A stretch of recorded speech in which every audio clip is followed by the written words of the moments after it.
Greetings, everybody. It ain't Super Wednesdays. It's Super Tuesday here in Elon More. You can see a little bit in the back, different background here. I'm at my house, and I don't have the camera team. Efra, I miss you, brother. Hope everyone's doing okay. Everyone's safe out there. Everyone's hanging in. Okay, title of our class today, with God's help.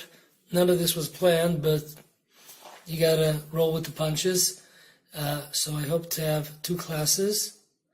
The first class title is The Amazing Prophecy of the Zohar for the 14th of Nissan, April 8th, 2020.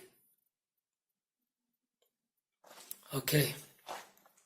Now, this is pretty amazing stuff. We know that every year on the 14th day of Passover, on the 14th day of Nissan, in the beginning of the night, we check for any Chametz, any unleavened bread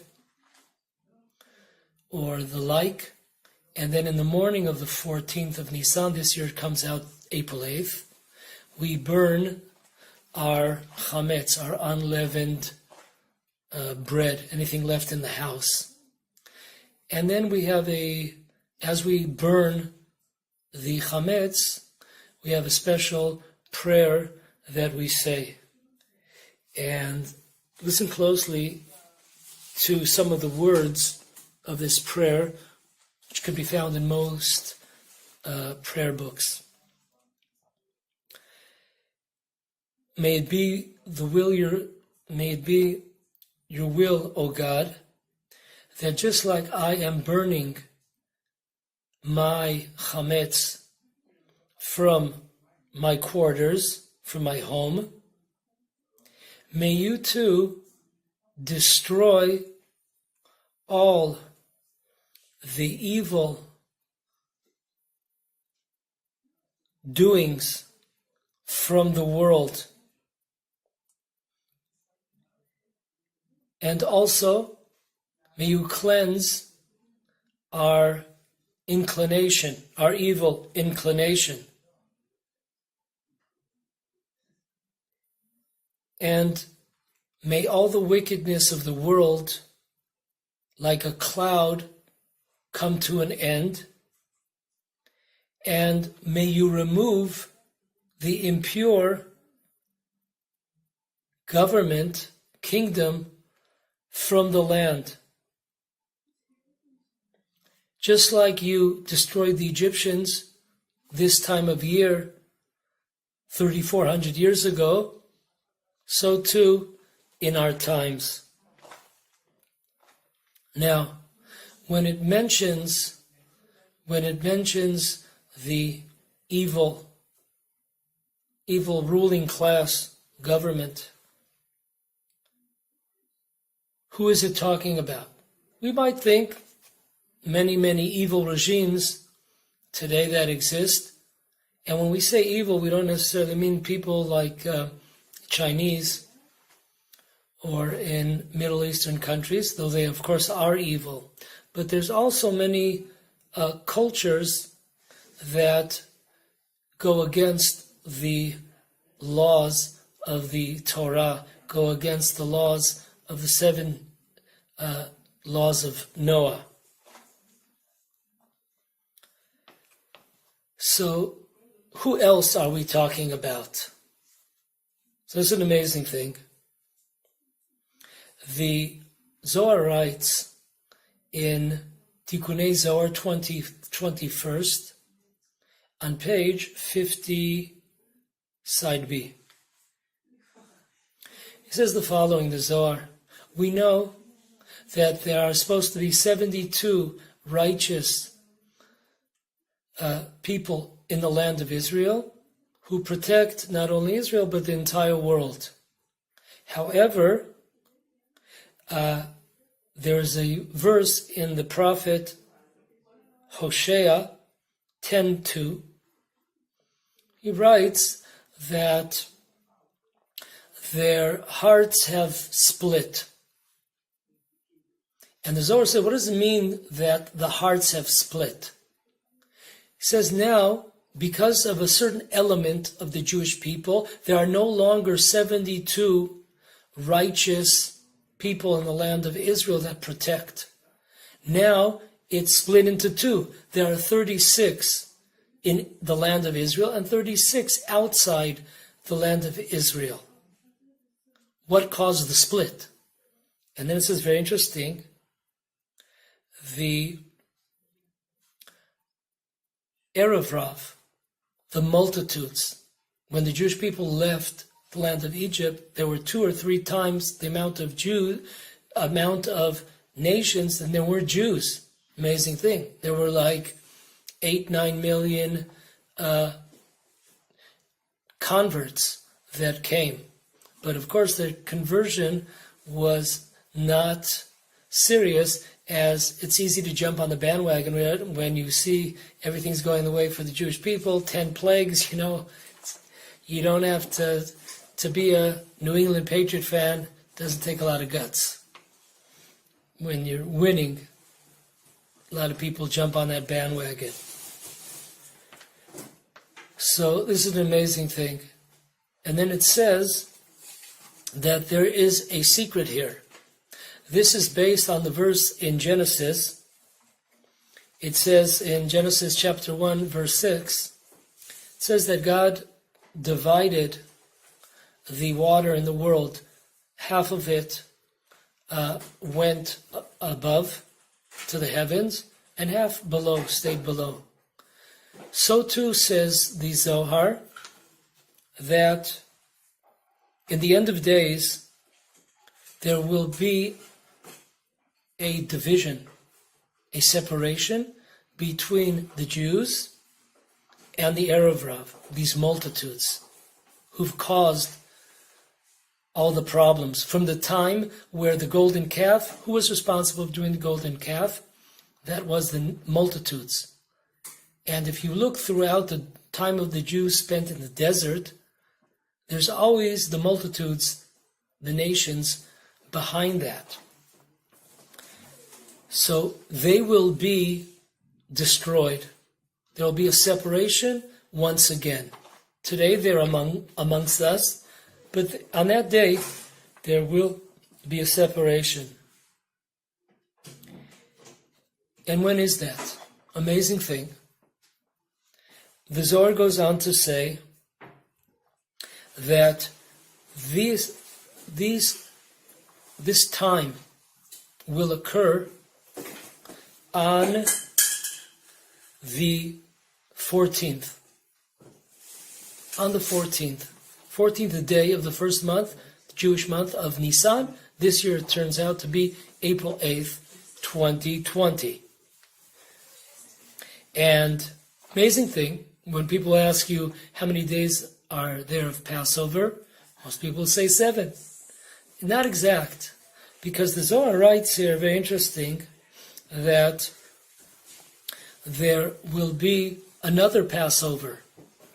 So there will basically be 14 days. So once again, the time where the multitudes of the nations, the Erev Rav, will be destroyed, that possibility exists every year, especially on the 14th day of Nisan, when we burn our unleavened bread. And that symbolizes, the Chametz symbolizes the side of evil. And that is the Erev Rav, the multitudes that joined the Jewish people. So there will be 7 days of Passover, celebrating Passover, the previous Passover, 3,400 years ago. And there will be a new celebration of a Passover, this time 7 more days. So 7 plus 7, you have 14. So these are 14 days. There will be a new, so to speak, Passover that will make the old Passover pale. But we still will celebrate we still will celebrate and remember that first one. So this is an amazing thing, because we know the number 14 really stands up in our days. You hear all the time, all over the world, the quarantine for a person because of the coronavirus, COVID-19, is 14 days. You have to be in solitaire. So, amazing thing, 1414. And we have this year a special time, the most special time of the year, to erasing, eliminating the evil from the world.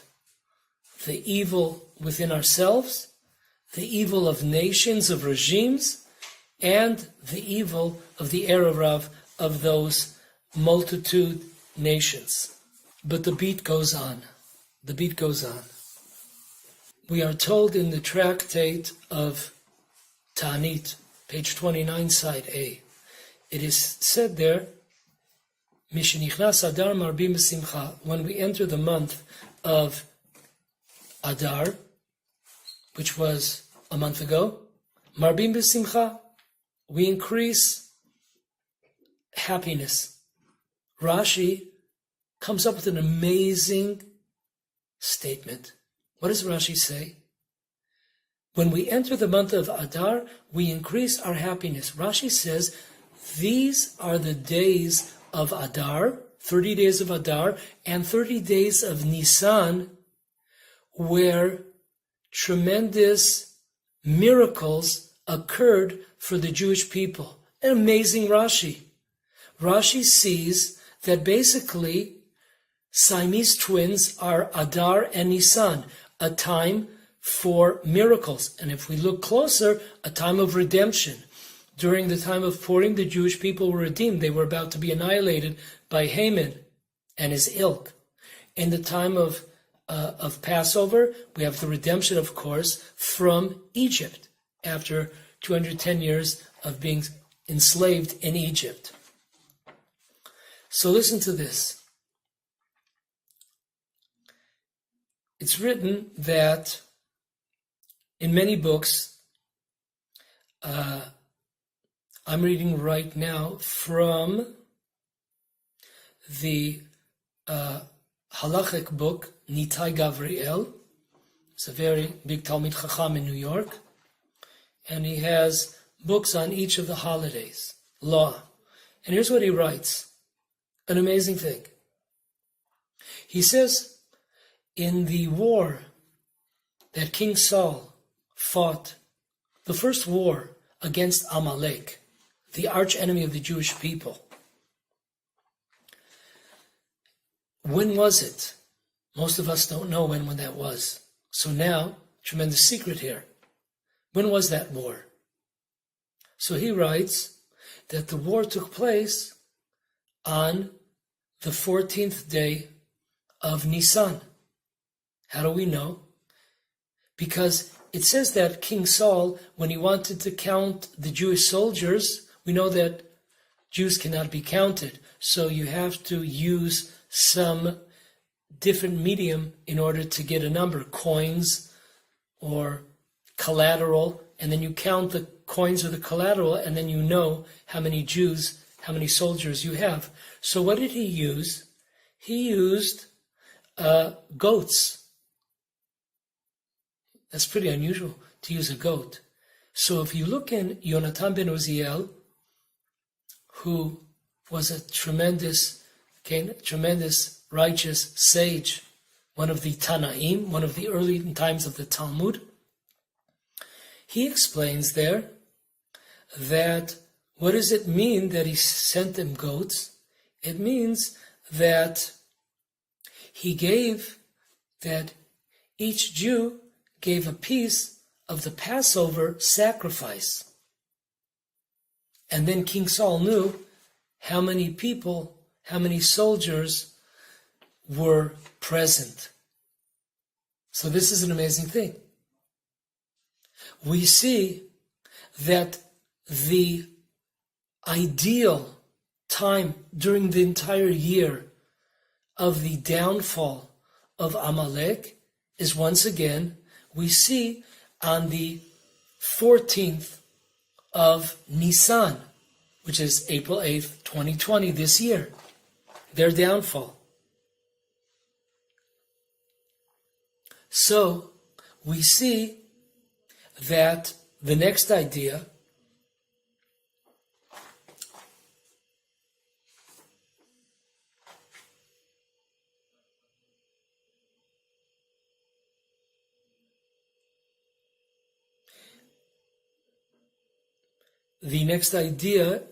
is that, here we go. In the month of Nissan, we see the connection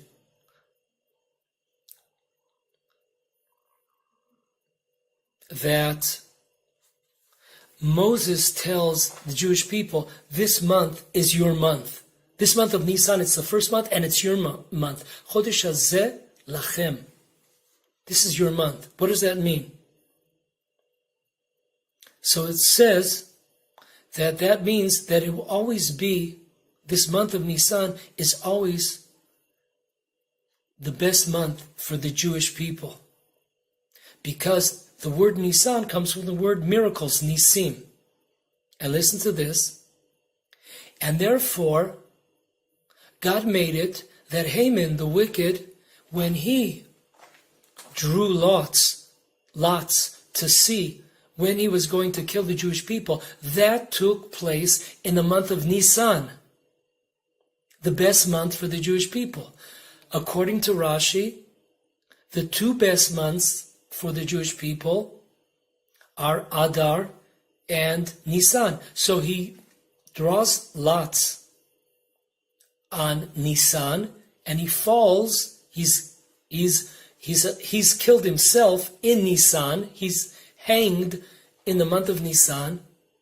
But later, 11 months later, in Adar, tens of thousands of enemies of the Jewish people, most of them Amalekim, enemies of the Jewish people, were annihilated by the Jews. So therefore, the Neta Gavriel ends by saying that divine presence had it that Haman would draw lots during this month of Nisan, because this is a special month for vengeance against enemies of the Jewish people. So it's an amazing thing that we see. So Adar is vengeance against enemies of the Jewish people. And during the month of Nisan, we have the same vengeance against enemies of the Jewish people, either Egyptians or in the times of Haman. Haman himself was hanged in the month of Nisan, and his 10 sons.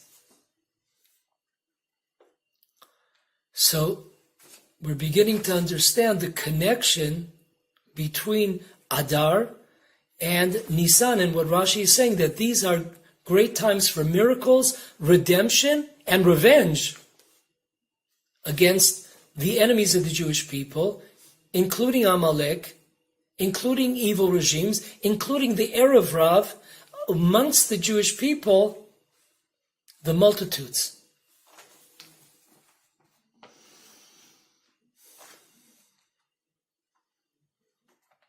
Now, the amazing prophecy of the Zohar Kadosh.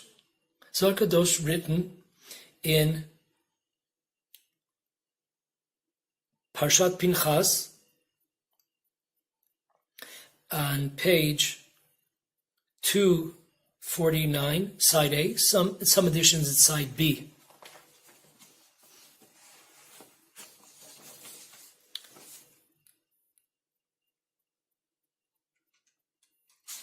It's written the following. In the month of Nisan, the Jewish people were redeemed. In the future, the Jewish people will be also redeemed in the month of Nisan. When in Nisan? On the 14th day of Nisan. Why?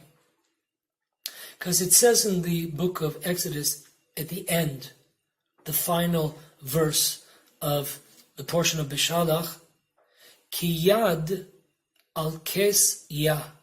God has sworn, yad. Yad is spelled Yud Daled. Yud Daled, numerical value is 14. So God swears that on the 14th, he will fight and eliminate Amalek. So this is the ideal time of the entire 365 days of the year. This, the 14th, once again, this amazing number, which is now being publicized all over the world, to be quarantined, separated. So this is the time, and then the Zohar continues and says, and this too will also be the time, the 14th, April 8th, 2020, will also be the time when the descendants of Esav, not only Amalek, but also the descendants of Esav will also be destroyed. And at that time, the Jewish people will take for themselves sheep or goat for their sacrifice. And at that same time, those that were the leaders of the Jewish people, those that sinned against God, they will be taken out to the desert, and there they will be judged, and they will die in a plague of darkness. So just like in Egypt, the 80%, the evil of the Jewish people that did not want to leave Egypt, they were destroyed. So too, in our final redemption, may it be today, may it be this year, this will once again repeat itself. We know that what happened in Egypt repeats itself in our times. We see all over the world plagues and pandemics. And we're not finished. There's another tremendous prophecy. May we see it in our month this year. This prophecy is brought down by an author called Maseh Rokeach, and it's brought in many, many, many other books.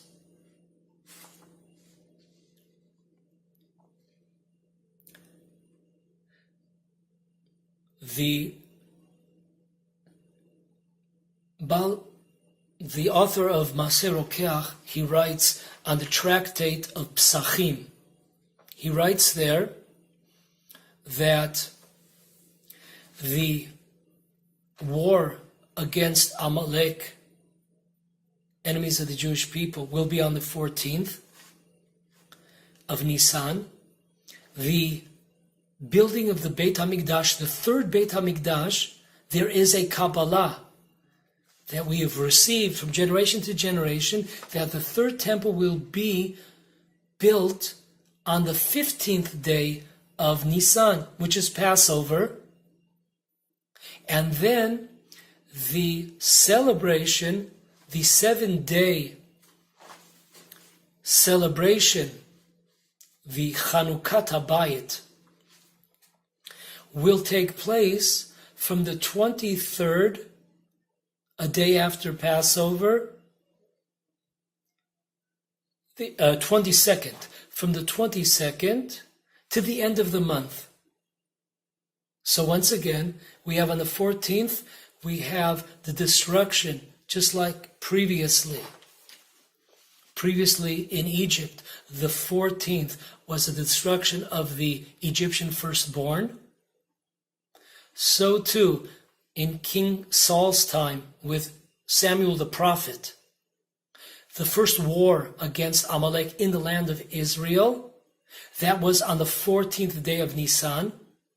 The Erev of the multitudes of nations which are entwined amongst the Jewish people, that is also their time that they will be separated and destroyed, removed from the Jewish people. That's also on the 14th. On the 15th is the building of the third temple.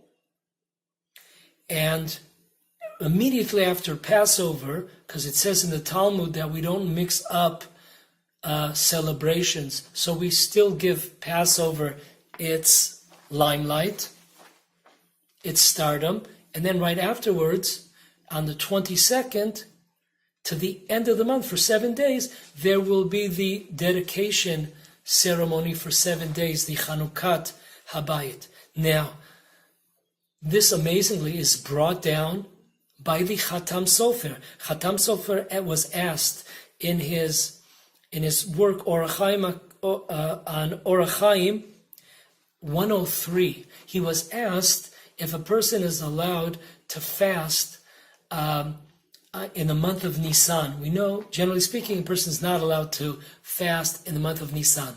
But a person was asking maybe the last half of the month, because Passover only goes till the 21st, from the 15th to the 21st.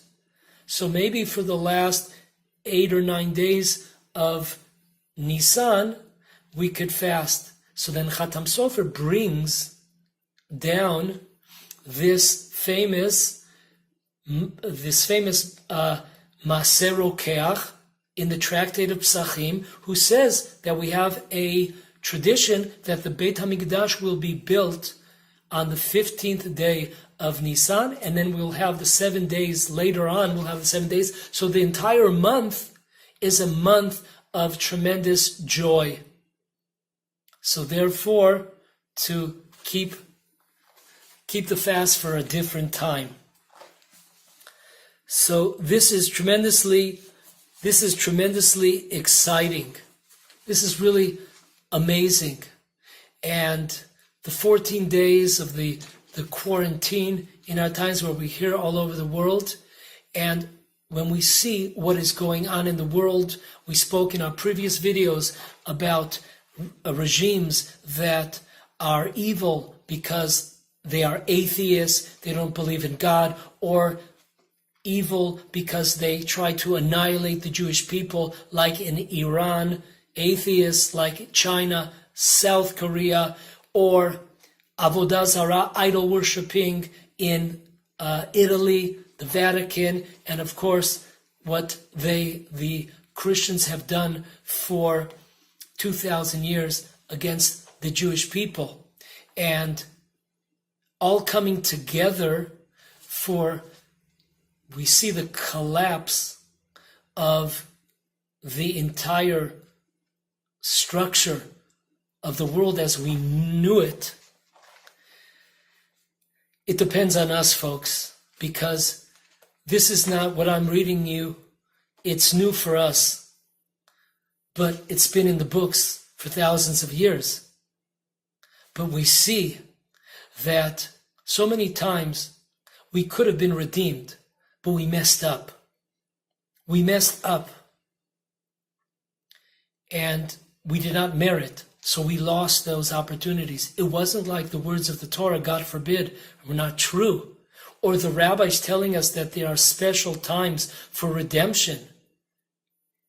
But we have to earn that. So, myself, all of us, let's take it. Today's the 6th. We have 8 more days to go. And so let us, every one of us, in as many areas as possible, thought, actions, words, let us perfect ourselves. Let us move ourselves one step 2 steps forward. And may we see these amazing prophecies of the Zohar Kadosh, of the Maseh Rokeach, in this month, on the 14th, 15th, and the rest of the month. V'nomar Amen.